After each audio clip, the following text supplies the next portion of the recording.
खुर्द येथे शेतकरी प्रशिक्षणाचे आयोजन।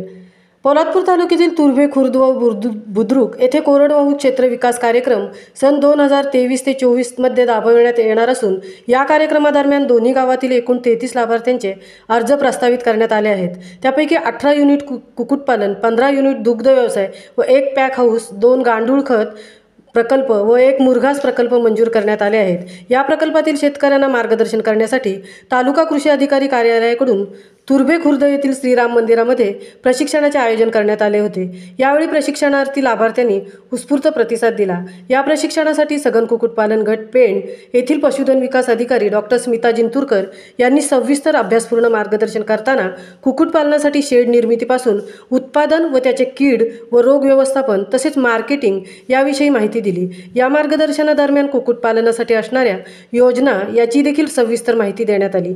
या दरम्यान पोलादपूरचे पशुविकास अधिकारी डॉक्टर राजेंद्र भोसले यांनी दुग्ध व्यवसाय व गाई, म्हैस, शेळी व वराह पालन इत्यादी शेतीपूरक व्यवसायांची विस्तृत माहिती दिली। यावेळी त्यांनी जनावरांना होणाऱ्या कीड व रोग याचे उपचार याविषयी मार्गदर्शन केले। या कार्यक्रमादरम्यान पोलादपूर तालुका कृषी अधिकारी सूरज पाटील यांनी कृषी विभागाच्या विविध योजनांविषयी विस्तृत मार्गदर्शन केले व तरुणांनी शेतीकडे वळण्यासंदर्भात विनंतीही केली। सदर कार्यक्रमाचे प्रास्ताविक पोलादपूर मंडळ कृषी अधिकारी भरत कदम यांनी केले। कार्यक्रमाचे सूत्रसंचालन तुर्भे कृषी सहाय्यक निवृत्ती बरकडे यांनी केले तर आभार सुधाकर उतेकर यांनी मानले। कार्यक्रम यशस्वी होण्यासाठी तुर्भे खुर्द ग्रामपंचायतचे सरपंच गोविंद उतेकर यांनी मोलाचे योगदान दिले। महामुंबईसह धनराज गोपाळ, पोलादपूर। या कोंबड्या अंड्याच्या उत्पादनापासून कमी घटायला लागले तोपर्यंत तुमचं उत्पन्न सातत्य राहील। याच्यासाठी तुमची घरीच कोंबड्या तयार करा। आता आपले पण असे एक आपल्या अंडी तयार झाल्यानंतर समजा 2 महिन्यानंतर त्याच्यामध्ये वीसची वाढ करा, बरोबर। अशाच प्रकारे दूध असतात। मी त्या एक ना तुमचा मुलाचं नाव काय?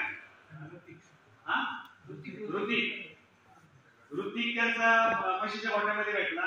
म्हणलं नशीब आमचं की पहिला मुलगा आहे नशीब म्हणजे गावामध्ये की एवढ्या कमी वयामध्ये गोठ्यात तरी राहिला। खरंच भविष्य आहे आपल्याकडे शहर वाढायला लागले तर जर मुंबई पासून आपल्या पेन पासून पुढे आल्यानंतर मी सगळ्यात मोठं शहर कोणतं असेल तर माणगाव पण छोटं शहर, बरोबर ना। 1 किलोमीटर चाललं तर संपेल, पण माणगाव संपणार नाही। किंवा आपलं पोलादपूर शहर पण विकसित व्हायला लागलेले। मग फक्त जिथं शहरीकरण होतं तिथं भाजीपाल्याची गरज असते, तिथं चांगल्या दुधाची गरज असते। मग आपण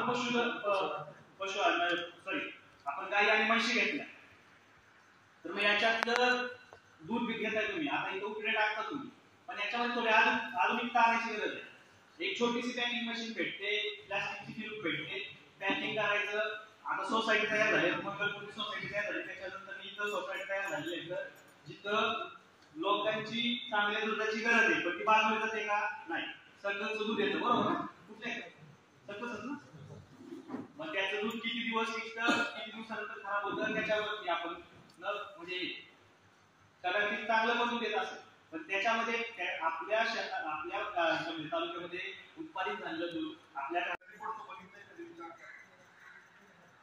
ज्यावेळी आपल्या शरीरावरती तणाव येतो, ताण येतो, रात्री झोप त्यांना भिजवायचं होतं, लाईट गेली, रात्री लाईट आली नाही, पहाटेची लाईट आली, रात्रभर लागला, सकाळी भिजवायला गेला, दिवसभर परत कार्यक्रम लागला।